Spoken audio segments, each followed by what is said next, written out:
Täna saab siis Jõgeval vanu asju tuua ära ja mida siis senini on toodud. Põhiliselt on meil siis riideid toodud, raamatuid ja nõusid. Ka näha nagu mõned lapsevankrid. Et me ise ei ole veel sorteerinud, et kuna kogu kaubik siis sõidab Tartus sorteerimiskeskusesse ja seal siis sorteeritakse. Ja kuidas on tunne, kas asjad, mida tuuakse, on niisugused ka veel kasutuskõlbulikud? Ja kindlasti kohe.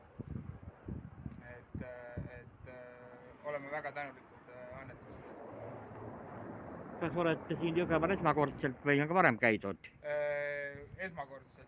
Aga tulete veel? Loomulikult olen varem. Tulete veel? Ma arvan küll, jaa. Ja mitmes linnas üldse olete käinud ja kuhu satute? Kas saaksite korrata?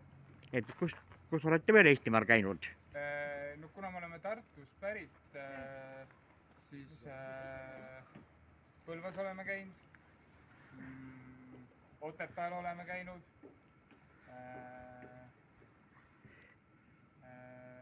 kuskil kindlasti veel, aga kuna on üle-eestiline firma, siis on käidud näiteks nii Hiiumaal kui Jõhvis, minu teada vähemalt.